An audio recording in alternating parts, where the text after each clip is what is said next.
Around the Octagon is back. We're here to break down UFC Paris. I'm joined by the full crew tonight. Before we get into the card, I kind of want to touch on a little bit of news. There's been a decent amount of it around the MMA community recently. First and foremost, Tony Ferguson back in the win column last weekend. I think it was in Misfits Boxing, picks up a TKO win. Forget who he was fighting there, but nice to see Tony Ferguson back in the win column. I don't know if you guys have anything else you want to add there. Nah, it looked like that win meant a lot to him, though.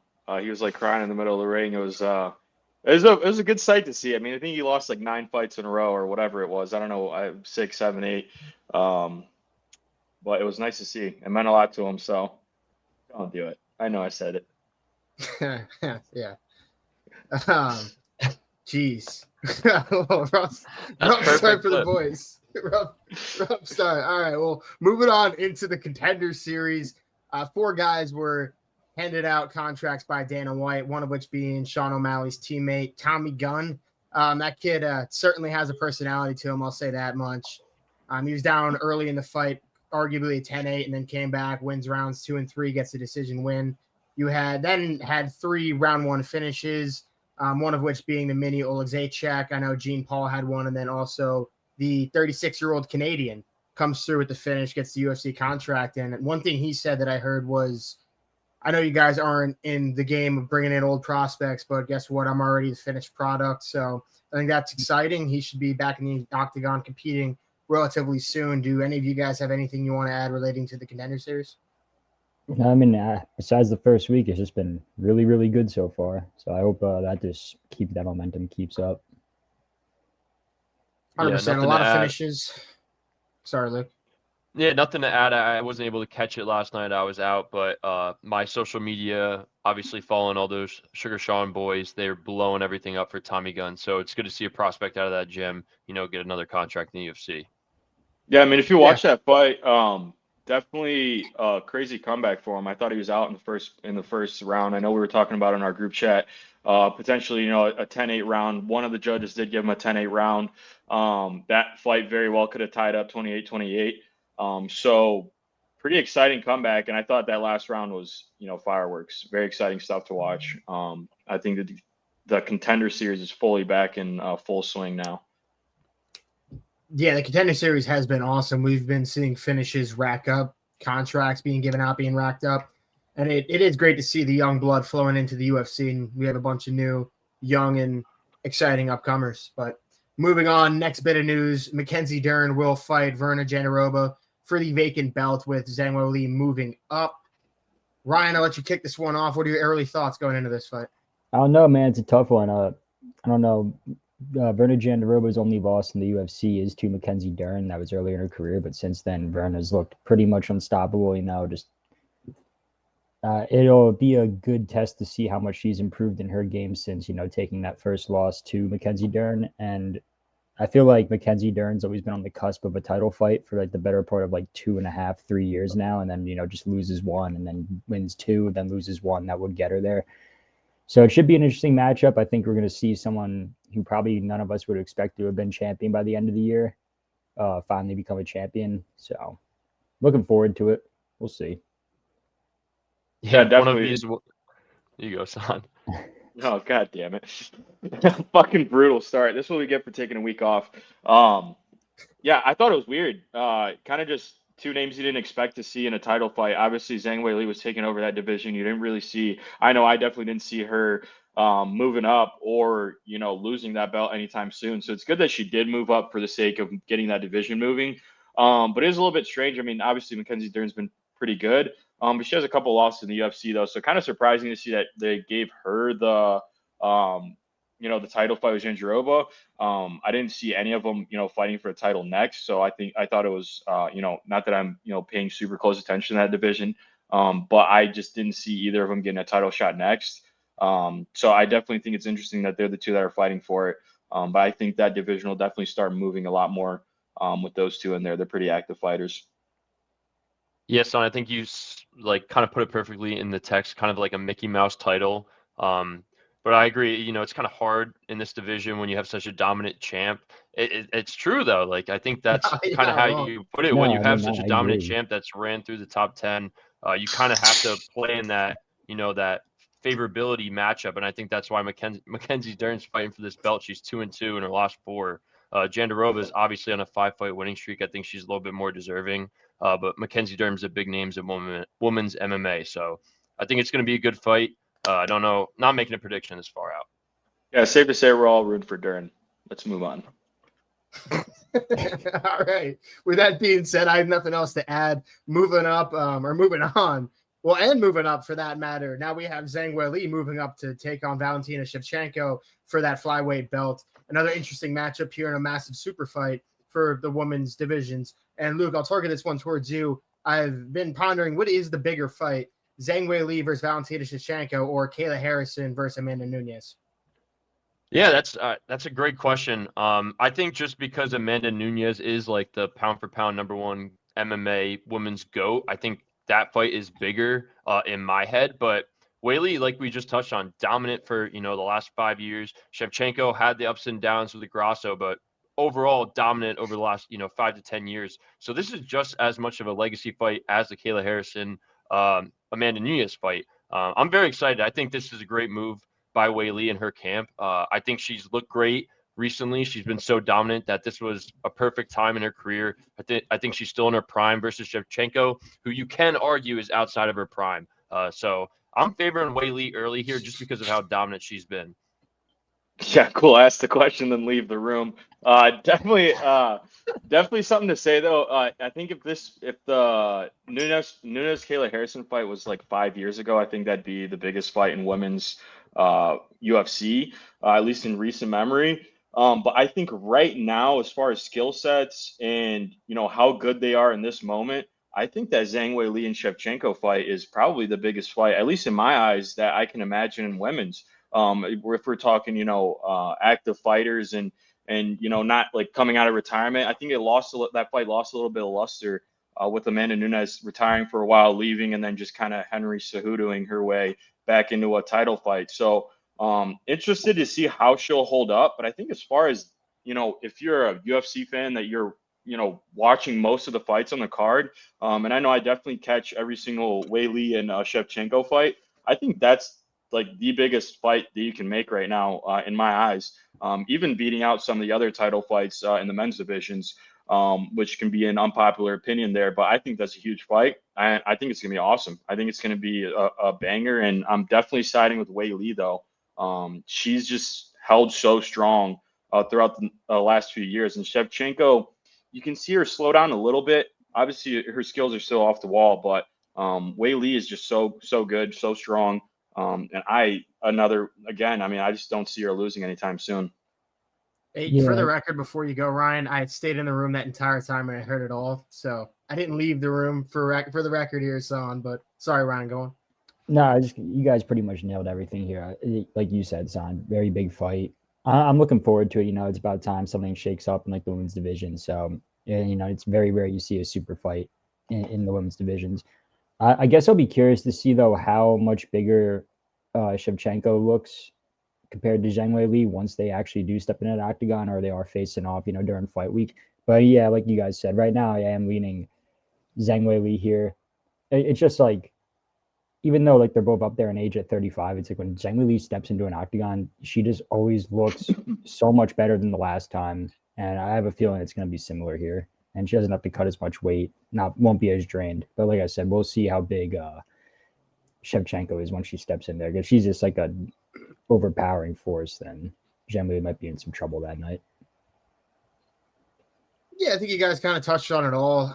Although I probably would lean Shevchenko, but when I put out this the voting poll on Instagram, on the Instagram story, I think I was actually the only person out of like 12, 13, 14 people, at least at the point that I checked it, that I voted Valentina. Everyone else was on Zhang Weili.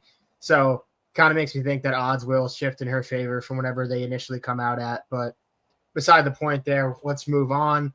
Same card there at MSG. We have Carlos Prates taking on Leon Edwards. I know Carlos Prates initially asked to be fighting in Rio he also asked for the bonus that night, and he also asked to fight Leon Edwards.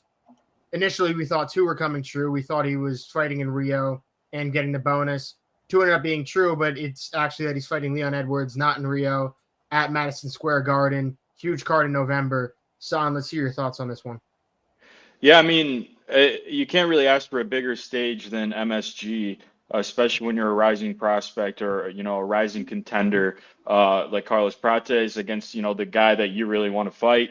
I think matchup is perfect. I don't think you could have asked for a better call out after that fight.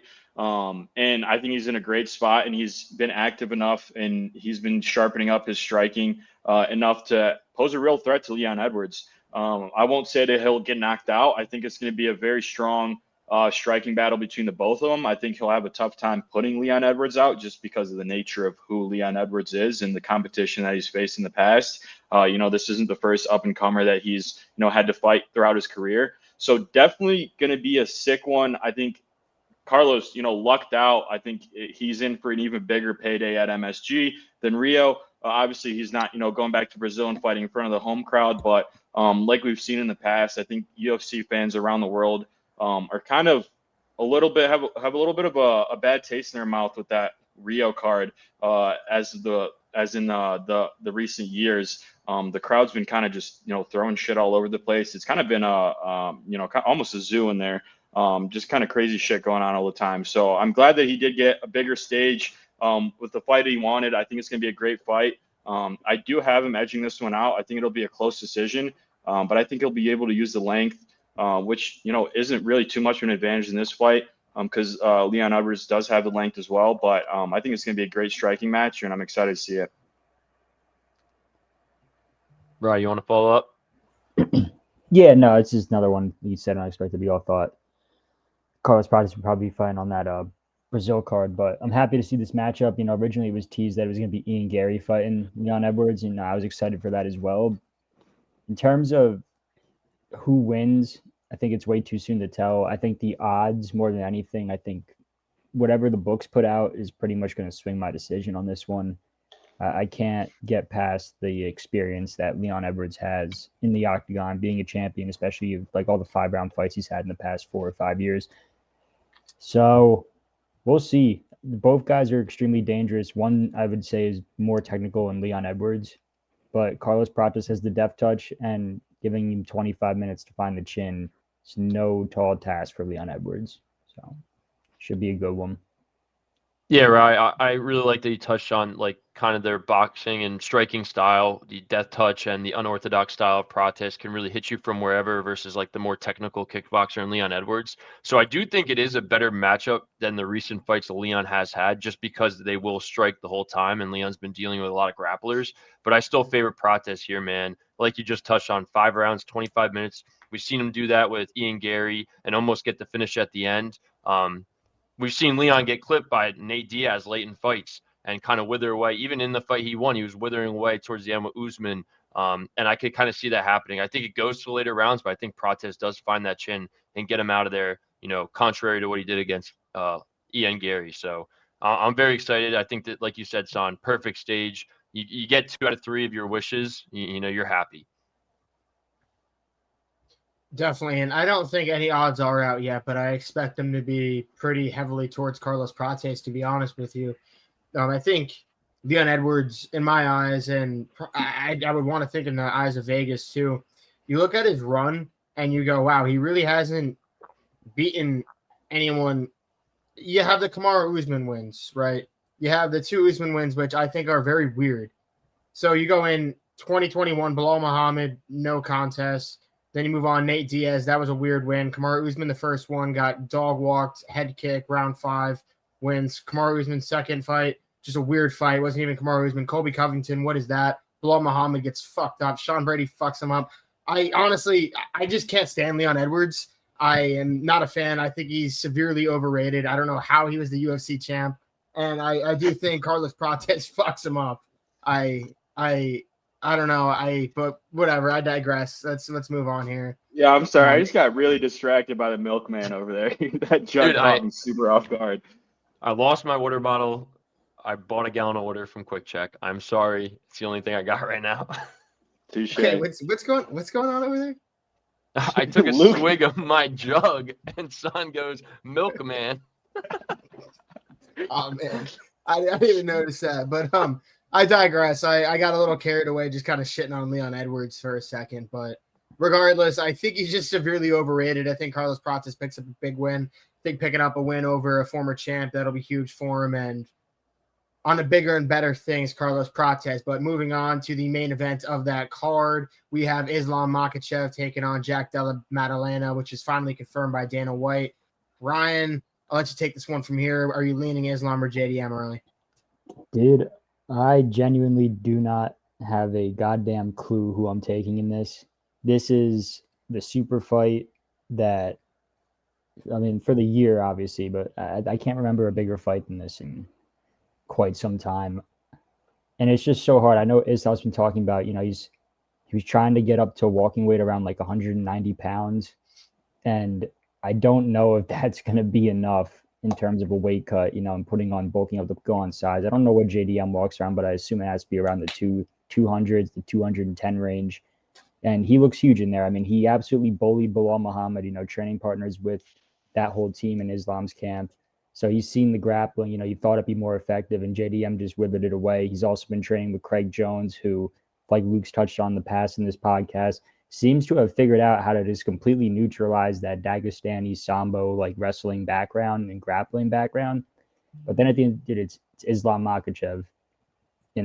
I expect this to be nothing but fireworks, and I'm just very excited for this fight. Yeah, my bad, Luke. Second time I'm cutting you off. But the odds are very heavily stacked, and I guess, as heavily stacked as they can be for a title fight in Islam's favor, which is weird because he's the one moving up. I think last I saw he was like plus 200 against JDM. So very weird that the odds are in that favor, especially with him moving up a weight class against a bigger guy like JDM. And to me, it really comes down to what we've seen in the past. I'm regardless of the odds, I'm leaning towards JDM because of what we've seen out of Islam in the past. Obviously, he's been on top of the world since he's got the belt, and even before that, he's been on a tear his whole career. But JDM poses a similar threat, and I would say the same threats, if not better, with his corner than Volk did against Islam in their first fight. And I think that's really where I'm looking at as far as this matchup goes. In my opinion, which means nothing, Volk beat Islam in that first fight. Obviously, it was very, very, very close. It was the last round, Volk was on top. It was kind of like the playground, theory or treatment that they like to say, whoever gets out on top, won the fight. I think Volk did a lot, maybe not points wise to win the fight, but I think if you're watching these two guys brawl in the middle of the street, I'd say that Volk won that. And I think JDM with a guy like Craig Jones in his corner, which I don't know what the situation is. I know the UFC doesn't like Craig Jones at all, but I think if they let Craig Jones be in that corner, train up with JDM and getting, that kryptonite for the Dagestani wrestling, I think if he can get that under his belt and then keep the striking right where it's at, I think he beats Islam. And Craig Jones, if he corners JDM and he wins it, he's setting himself up for a career year for himself. Obviously, he's had the CGI too this past weekend, and that went really well. But getting back to the fight, I think JDM can take it. I think he's got a serious chance, and I think these odds are not fair at all. I think there should be a lot more of a pick 'em than an underdog in this fight. Yeah, I agree, Son and Ryan, what you guys said. One thing I want to touch on, I did see something on Twitter or X recently about Islam struggling to put on the weight. I don't know if that was just like a hate account posting something, but I will say he's taken a lot of time before like fully agreeing to this fight, when basically right after JDM won the belt, we could have made this fight. We could have had a Dana White live Instagram saying that this was the next fight. So I do appreciate that, and I do think that's a good thing for Islam, that he's taking the right steps to putting on the muscle and being ready for this jump in weight. But I think you touched on everything that I would touch on. I'm a big Craig Jones guy. He's going to have him ready for the grappling. I obviously JDM holds the striking advantage, but Islam's no slouch in that department as well. I think it's just going to be such a battle that I agree. I think at the end of the day, when we're sitting here Friday night texting about this fight, it's going to be a pick 'em. Yeah, I think this is, other than the Ilya fight that we touched on, this is maybe the fight of the year that we touched on last week. So I'm super looking forward to this, and no better stage than MSG. And yeah, shout out to Craig Jones. That event last week was great. Also, shout out to Chael Sonnen for stepping in short notice and getting choked out in 30 seconds via the buggy choke. So Hey, best 3 out of 5. yeah, That's what the contract said. Great. Before I move on, I'll give my 2 cents on this fight. First off, pumped it's at MSG. I want to go there in attendance and enjoy that fight as a fan. So I do plan on going. I don't know if any of you gentlemen will be there as well. But as far as this fight goes, I do think, sound like you touched on, I think the odds makers are a little bit bullish on Islam Makhachev here. I think Islam at, what were you saying, like near a 3-1 favorite or something like that? It's like plus 200 if I remember correctly, plus 220. If JDM's plus, yeah, so Islam's like -3. Yeah, it's a pretty egregious line. I think it should be closer to a pick 'em. I do think on the flip side of that coin, a lot of people think, or I have heard people say, like, okay, he defended Bilal's wrestling, who that's in that whole circle of elite wrestlers. I think Islam Makhachev is a completely different problem than Belal Muhammad. I think his wrestling is a step above Bilal's, and I think his striking is way above Bilal's. So you compare those together, you become even that much more of a dangerous grappler when you're nervous about the kicks coming back your way. JDM's obviously a much better traditional boxer. JDM's boxing is absolutely elite. But I will say it is kind of funny how the narrative has changed on JDM's wrestling, because you go from that Gilbert Burns fight where he got absolutely wrestle fucked for 2 3/4 of a round and was about to lose a decision until he found that knee to the face. I know he had like a broken arm or something along. I think it was a broken arm that he had in that fight. So I don't know to what extent that injury impacted his ability to defend takedowns and whatnot. But now he's viewed as this like great anti-wrestler after what he did to Belal just a fight later. So I'm interested to see how that plays out. I lean Islam Makhachev early, but I don't know if any of you guys have anything else to add. No, and we will move on to UFC Paris. We're just going to touch on the main card here. First fight is a fun one kicking off the main card. We have Patricio Pitbull fighting against the UFC debutant Losene Kieta, who is a dangerous striker. I know a lot of people are hyping him up, and he comes in as a -225 favorite over the very experienced Patricio Pitbull, coming off a win over, I don't know why I'm blanking on who he just beat recently, but beside the point, Dan Ige. Yeah, Ryan, I'll let you take it from there. Yeah, I don't know. I think the odds are just so ridiculous on this for a guy making his UFC debut. I get that he's from Belgium, this is like technically like home, like it'll be his home crowd on his side. Patricio Pitbull is going to enemy territory, but in terms of just experience and even, like the octagon jitters getting out of the way after that first fight with Yair Rodriguez that we saw Patricio Pitbull and, coming back, bouncing back with a win against Dan Ige, who's no slouch whatsoever, and who I could argue has seen much better competition than Patricio Pitbull's opponent in this upcoming fight.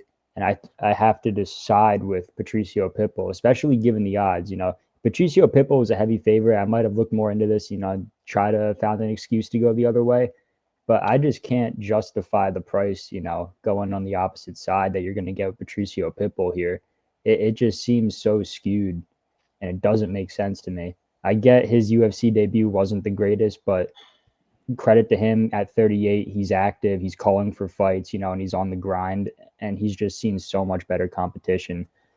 I don't care about age in this one. I'm going Patricio Pitbull. Yeah, I'm right there with you, Ryan. I think you touched on everything. This line does not make sense whatsoever to me. Another thing that doesn't make sense is how he's the first fight in the main card when there's guys above him that, clearly don't have as many eyes as he does on him. Definitely not, the whole country of Brazil, cheering him on.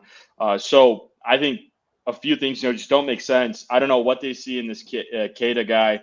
Obviously, he's, been doing pretty well. He's been, getting a lot of knockouts here and there, but he's been in the same octagon, I think it's what it's called, league for 4 or 5 years, and not really much movement there. He's been a champion on and off there.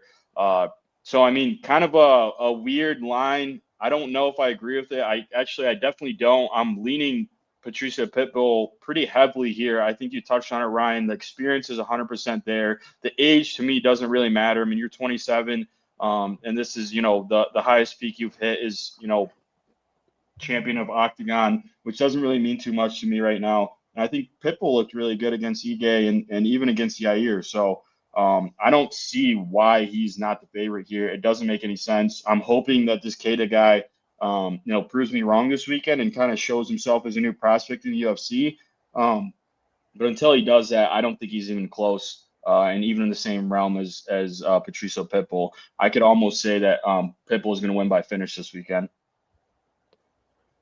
Yeah, not much to add. I'm on Pitbull as well. I think you guys hit on it. Just his caliber of opponents way higher. Obviously, he struggled with Yair, who is a very technical, unorthodox fighter. I guess those are kind of contradictory, but very unorthodox. But he's a very good striker. And then you go against Dan Ige, who's tough as nails, and he looked great in that fight. And like you said, Keita, Zach, you touched on it. Great striker. I haven't seen any of his fights. Obviously, when you're getting your first fight in the UFC, practically the only thing that's out there is just highlights. But doing some research, I know that he does struggle a little bit on the ground. He's not as advanced as a grappler as he is a striker. And Pitbull's good everywhere. He's got the Brazilian background, so we know he's good at grappling. And I think that's going to play a huge factor in this fight. I think Pitbull feels him out in the first, feels out the style in the first round, and then really gets going in the second round. I think he takes this by decision. I think Pitbull, we talked about him kind of not being in the picture for championship level after the Yair fight, but I think after another win here,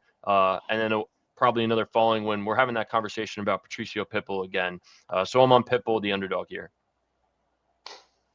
Well, good thing I'm going with the other side because I guess when the four of us ride an underdog, we don't do too well. So I'm going with Lucene Chieta here. And really what it came down to for me was the youth, the athleticism, and the size of Lucene Chieta.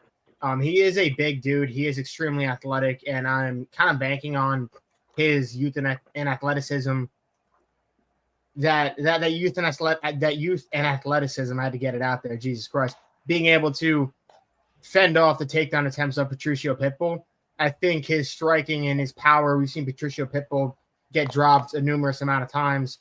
I think that power could pose a big problem for Pitbull. And I do think he can keep the fight standing. And if he is able to, I think he will find his way to a victory there. But definitely an interesting one to kick off this main card. I'm excited to watch it. Moving on, we have Axel Sola taking on Rhys McKee. McKee is a plus 110 underdog, so essentially a complete pick'em here. Luke, I'll let you take the floor from here, my friend. Yeah, I'm going McKee here. I think this was a fight that was on the undercard and then got bumped up. I think mostly because Sola is undefeated prospect. But McKee's been in the UFC. I think he was in the UFC, I don't know, maybe 2 or 3 years ago, had a bad stint, lost 2. Now he's back in. I think he lost 2 and just won his third fight in the UFC on this stint. So a good bounce back for him, and he looked good in his last fight. I think Sola is just – it's hard for me because, 1, it's your first fight in the UFC. You just got bumped up to the main card. 2, he's generally a 155-pounder who's jumping up to 170 to take this fight against a guy who has fought – I think McKee fought Khamzat back in the day. So I just taking the UFC experience here. I'm going the guy from Northern Ireland and McKee here. Yeah, Luke, I completely agree with you. I'm going with McKee as well. And it was hard for me, Rhys McKee, like you said, is at a spotty up and down career, in that UFC octagon. But what's really stood out to me about the guy making his debut is, he's a champion in Aries FC. I'm pretty sure it's a French promotion. His last 5 title fight, wins and defenses, the record of his opponents are 2-10. So that, for me, pretty much just sold it, especially when you're getting Rhys McKee as a slight underdog here at plus 110. If you're going to take that Patricio Pitbull line as well, you can really just boost some parlay odds, even as a 2-legger, and probably get some good juice on that. Obviously, that's not guaranteed, but just given track records and career-wise, once I saw that 2-10 record, I just immediately had to jump onto the side of Rhys McKee for this one. Yeah, very tough to call this one. Obviously, there's a little bit of a height difference as well with Rhys McKee having the advantage here. I think I'm gonna side with Rhys McKee just because of the experience, the guys that he's fighting. I mean, you guys really touched on it. There's not really much else to say.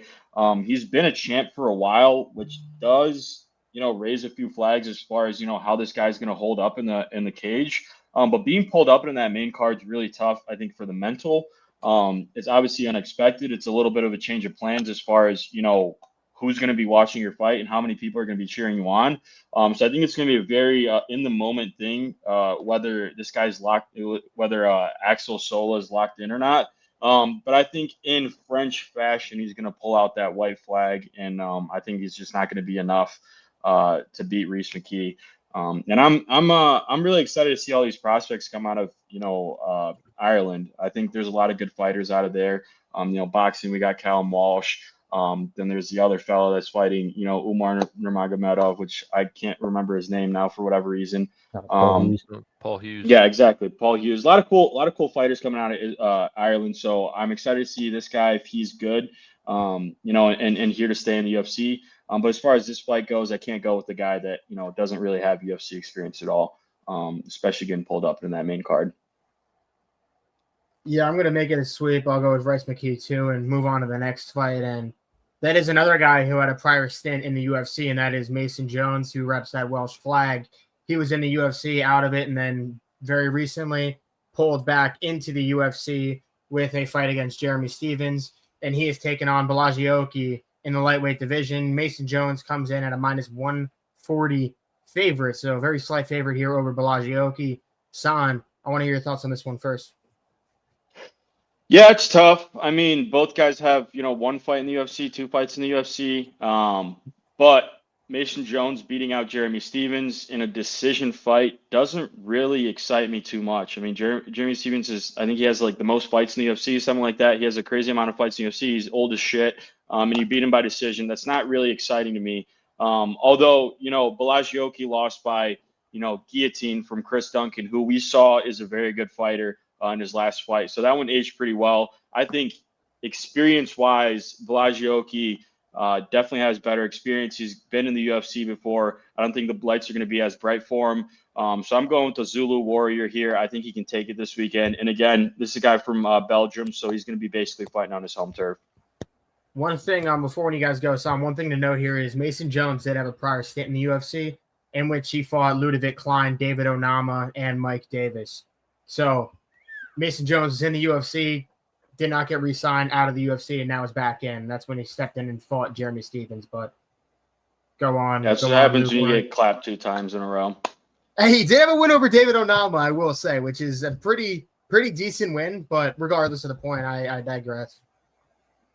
Yeah, Son, I think you hit on a lot of points that I agree with. I do. One thing I do disagree with, that I think that people overlook, like Jeremy Stephens, although he's old, dude still has power. I think Mason Jones weathered that storm very well, and he used his grappling to kind of, neutralize the power of Jeremy Stephens. And I don't think the decision win is bad for him, because I think it really showed his, his mental ability and his, UFC, and not even UFC, just fighting IQ in that fight. And that's why I'm going Mason Jones here. I think he's just a smarter fighter. I think Oki definitely has the knockout power. I think the experience is practically equal. But one thing with Oki, his 2 wins, both of those guys he beat in the UFC, not in the Contender Series, were short notice fighters that were stepping in.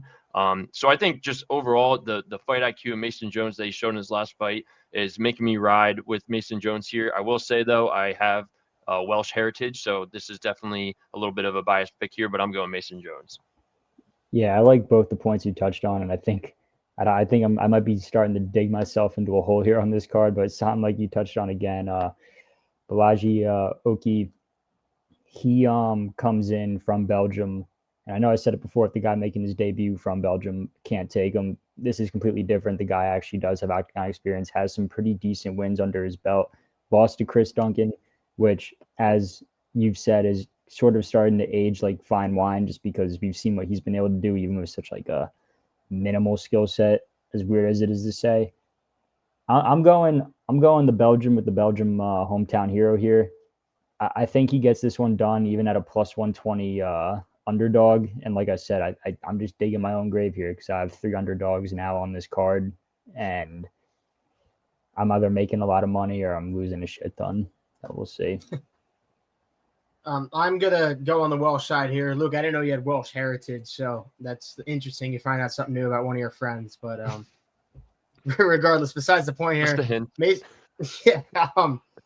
Mason Jones, I don't think he ever should have been cut initially from the UFC. I thought he was a pretty solid fighter from that. He had that win over David Onama. Onama has now picked up 4 in a row in the UFC, including a win over Giga Chikadze. I'm stumbling over my words a little bit tonight, but beside the point there, I think the Welshman Mason Jones is a very solid fighter here. I know the athleticism of Borralho is something that scares me. There's that potential of that flash knockout there with Borralho, but I'm going to side with the Welshman Mason Jones. And moving on, we have Paul Craig in the featured fight on this main card, taking on Modestas Bukauskas. Bukauskas is a -370 favorite over Paul Craig. And Ryan, I'll let you kick this one off. Do you see any path to victory here for Paul Craig? I don't, dude. I mean, credit to Paul Craig. He's been around. He's the only person in the octagon to beat Ankalaev. Also was able to absolutely snap the arm off of Jamal Hill. But outside of that, it's like you don't see. It's like every other time you step in there with Paul Craig, you just don't know what type of Paul Craig you're going to get at any point in time in the octagon. And Modestas Bukauskas, ever since losing to Khalil Roundtree and suffering that devastating injury, he's just been right back in there, on the come up. Martin Prachniow beats him by sub. Karakara KOs him in the first round, and then goes to a split decision with Cutelaba, and that's another one of those guys that either looks like the best light heavyweight on planet Earth when he's in there, or just sloppy. And I thought Cutelaba looked very good in that fight. Modestas Bukauskas just a slight edge above, better. And I'm going Bukauskas. I like the run that he's been on. I like how he's kind of revitalized his career, and I want to see him keep it going. Also, like I said, I can't trust Paul Craig for shit. So, yeah, I'm definitely with you here, Ryan. Very tough to bet on a 37-year-old Paul Craig, stringing together 3 losses. One by decision from Bo Nickel, but the rest by finish, and then a no contest against Bellato, which was just a weird fight in general. I wouldn't even count that as an appearance. But when you got a guy that's strung together 3 losses and then a guy that's strung together 3 wins, 2 by finish, 1 by decision, I'm going to take the guy that's obviously got the green side on him. So I'm going Bukauskas. I'm hoping for a finish and hopefully a Paul Craig retirement here. I think it's time to go. I think that God, what's his name? Luke Rockhold fight this weekend kind of showed how much, fighting does age you. It is brutal. I mean, he's 37, the other guys, Rockhold's 40. So, I think it's just time to go. I think when you get above that 36, you're kind of counting your fights here. And I think this is one that it's just time for him to go. Bukauskas, I got him by finish. Yeah, I'm siding with you guys. I will say I enjoy watching Paul Craig just because you never know what's going to happen. Like you touched on the Magomed fight, Jamal Hill fight, like anything could happen when Paul Craig's there with his ability off the back with his Brazilian jiu-jitsu. But I agree. I think the main thing that is siding me with Bukauskas is I found out today that he trains with Tom Aspinall. So who we know is one of the best heavyweight Brazilian jiu-jitsu artists right now. He has great submissions under his belt. So he'll have him prepared for what's going to come if it does go to the ground. But that might not even happen. So I'm going Bukauskas here. I think he gets it done rather easily. Yeah, I don't have too much I'm really going to add here. I'm also going with Bukauskas. I think he has the credentials to defensively grapple with Paul Craig, and I think as long as his fight stays on the feet, it only bodes better for him. One thing I will add in favor of Paul Craig is his fight is at light heavyweight, which I think is good for him. I think Paul Craig as a middleweight's a bit too much for him to cut, but outside of that, yeah, I'm not finding too many positives here for Paul Craig. I'm going with Modestas Bukauskas. But moving on, there is a there's a lightweight fight I am extremely excited for here. We have the Frenchman Benoît Saint-Denis taking on one of my favorites, Mauricio Ruffi.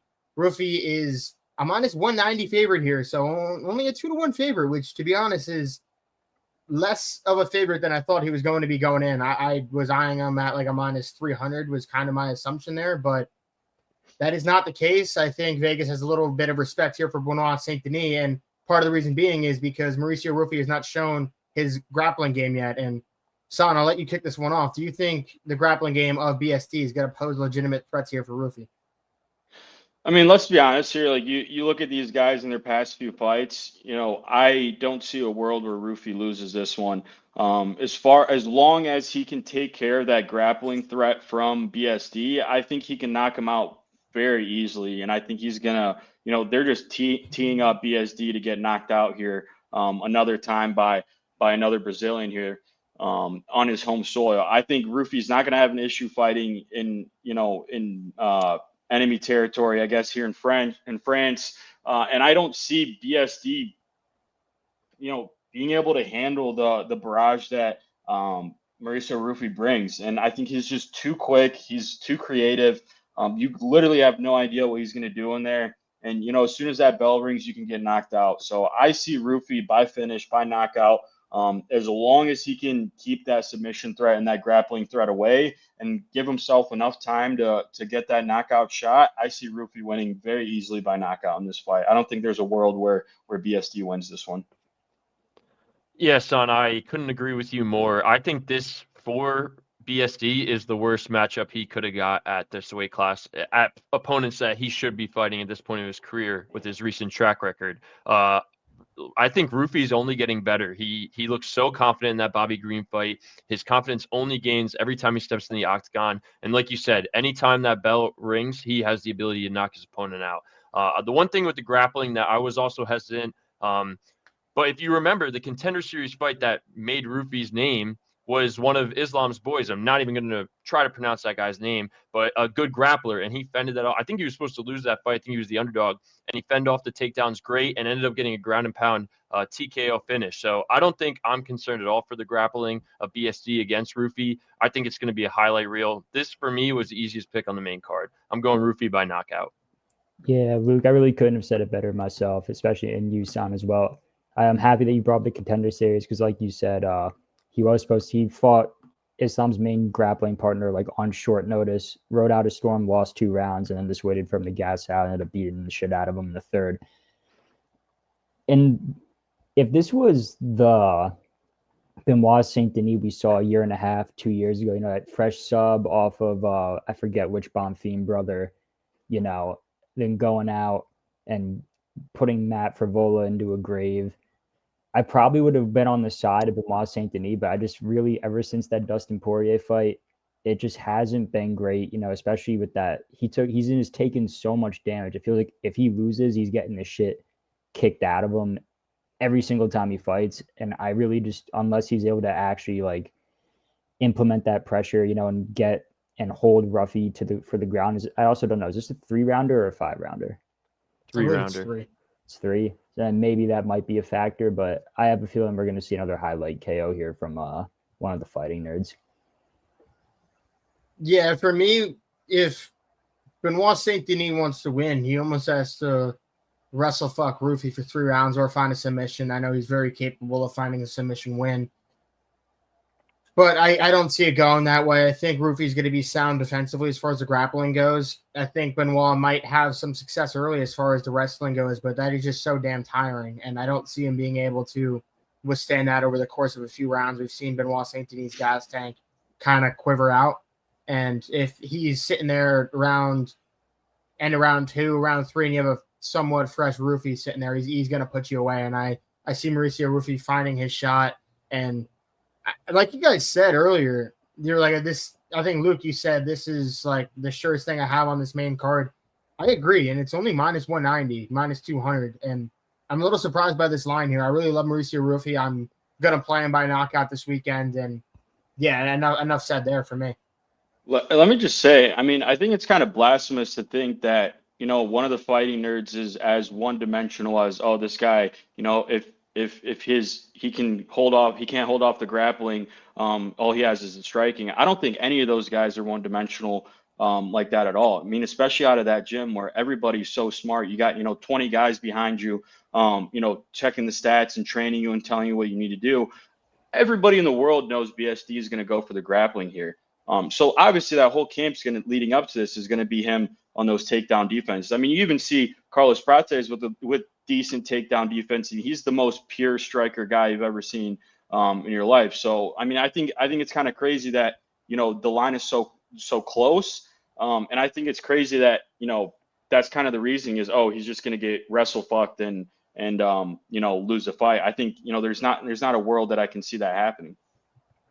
Yeah, and interestingly enough, you bring up Carlos Prates, because I know Carlos Prates was living in Thailand for a while, training Muay Thai, and he is a pure Muay Thai style fighter. And people will say Ian Gary found success in the wrestling, and that is why he won that fight there, and you cannot argue that. But Ian Gary is also a top of the food chain type fighter, and he's elite in all categories across the game there. So you are right there, son. I don't disagree. I think Rufy will hold up fine in the grappling game here against BSD. But now moving on to the main event, we are sticking with the fighting nerds. We have Nasruddin Imavov facing off against Caio Borralho.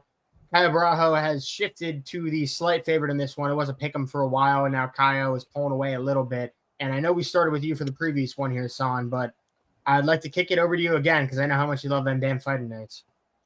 Yeah, dude. I mean, by far my favorite gym this year, and in the past 2 years for that matter. I think it's a very, very tough fight for Caio. And even counting that Ian Gary Carlos Prates fight, I think this is the toughest matchup any of the fighting nerds have faced so far. Obviously, it's the highest any of those fighters have climbed so far. But I think it's going to be a very, very tough test for which I think Caio is going to be ready for. It just goes back to my point. I mean, you have a whole village helping one fighter out, and in this case, two fighters with Rufy going in there as well. But I think it's just so tough to count those guys out, and it's just such a weird situation, right? Because they fought pretty similar guys, right? They both fought Jared Cannonier, and you look at both guys after those fights. Imavov is untouched, and Caio is battered. And I think on one end you could say, obviously. MMA math, Imavov, had much more success with a guy like Jared Cannonier than, Caio did. But I think that's just the fighter and just the nature of Caio Borralho. I think he's going to make the fight dirty. You see this with sports teams all across, they're going to play to the level of the guy standing in front of them. And I think that's actually Caio's strength, is that he doesn't ever underestimate somebody. He doesn't ever put himself above his opponent. He goes in there, he gets gritty, he knows what he has to do. These guys are extremely smart. It's like these guys are taking a test in the cage there. It's crazy, the stuff that these guys pull out in the middle of the octagon. So I'm going Caio here. I think it's going to be a very exciting fight. I think co-main and main event are going to be very nice. But I'm having a little two-pick parlay with the fighting nerds here. I'm going Caio. I'm hoping for a finish. I doubt it happens. But I'm very excited to see what happens this weekend. It's going to be a very tough test for him. Yeah, Son, this is a tough one for me. Obviously, I agree with everything you said. The fighting nerds and Caio, he's kind of the ringleader there. Super experienced in UFC, great grappling, and good striking as well. I think mine's a system play, because if you follow the Instagram page and you see the rankings, I am in last place. So I'm going against the grain because I think most people are going Caio here. I'm going Nasruddin. Kind of just what I touched on. I think Caio's way better grappler. The one thing that does come into question, which I think everyone can kind of agree with, is the grappling overall is great. I think his takedown offense is a little bit lacking compared to his Brazilian jiu-jitsu. Once he gets down, once he gets a guy on the ground, his ability to get to the back is second to none. He's great there. But I just don't know how many times he is going to score takedowns in this. And I do think Imavov does have a little bit better of a striking apparatus than Caio does. And I really think I'm just pinning to that Izzy fight, man. I had Izzy in that fight. I was always a little questionable about Nasruddin after he lost to Sean Strickland, where he really gassed out early in that fight. But I think he's evolved a lot since then. I think this is going to be a great fight. It's really hard for me to pick against Caio in the fighting nerds, but I think just because I'm in last place and I need to get some points back on the board, I'm going Nasruddin. I don't think I don't think this fight ends in a finish. I think it goes to decision. All 5 rounds. It's going to be an absolute war. Yeah, going into this week, I have to stay off X or Twitter or whatever people call it nowadays, just because I find myself falling into the propaganda. So the first one, it was a picture of what Caio Borralho looked like after his fight with Jared Cannonier, and then what Nasruddin Imavov looked like after his fight with Jared Cannonier. But then I remembered, I was like, Caio Borralho, besides that one cut he happened to get, looked looked so damn impressive in his fight with Jared Cannonier. Pretty much had him out in the 5th round, got a 10-8 in the 5th round. And Jared Cannonier, on the other hand, was beating Imavov up until like the last two, up until that 4th round stoppage, which people really complained about because I didn't think Cannonier was out.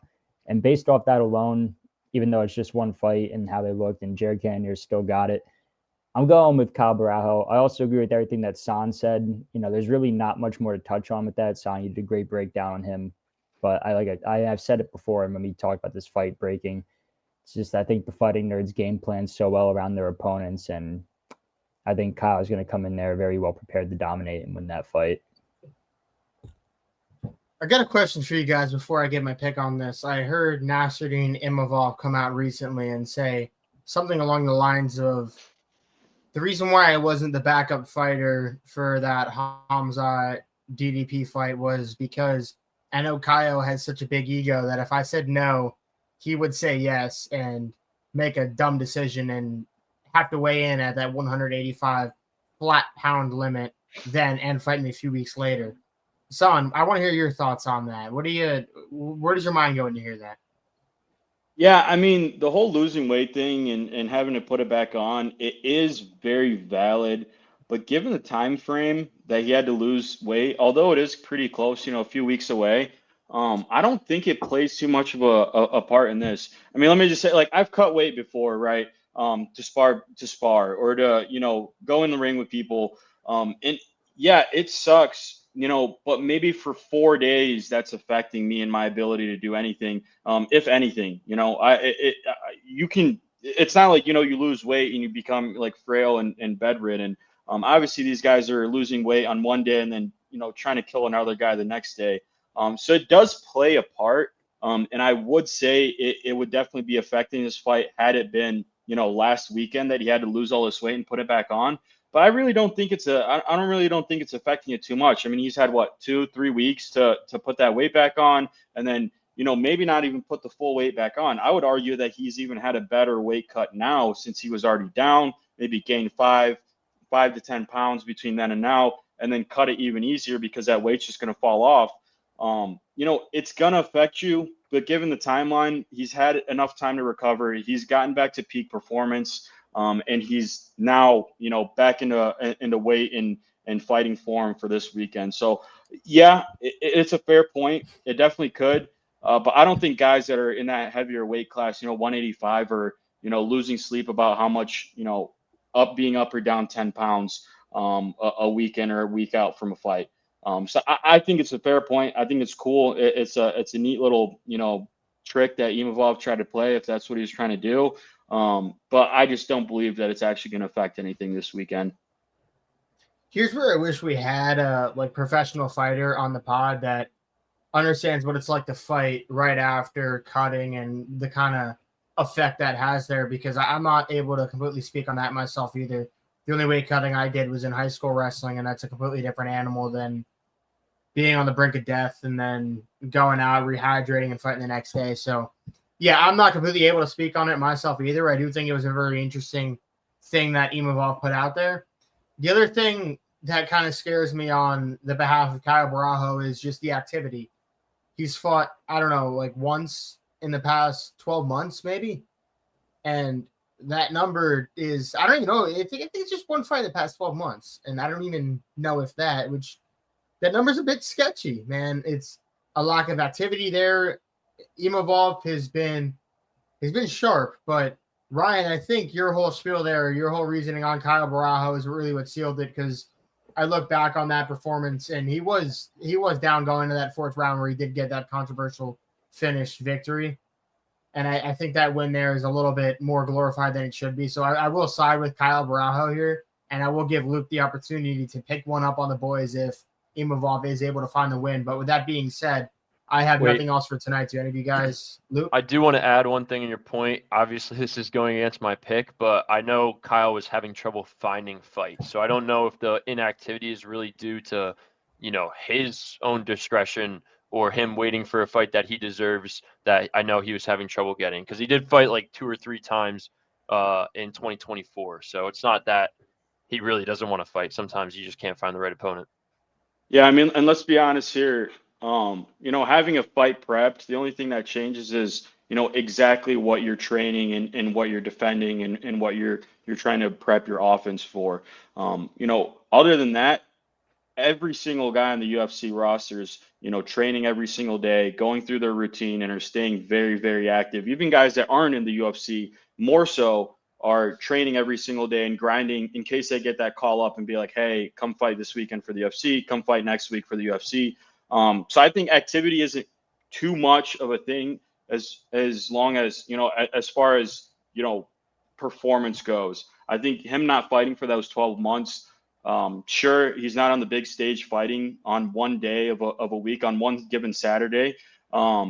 But he's extremely active, and being in a gym like that, you're fighting extremely high level guys, throughout the week. So I'm not too worried as far as, activity goes.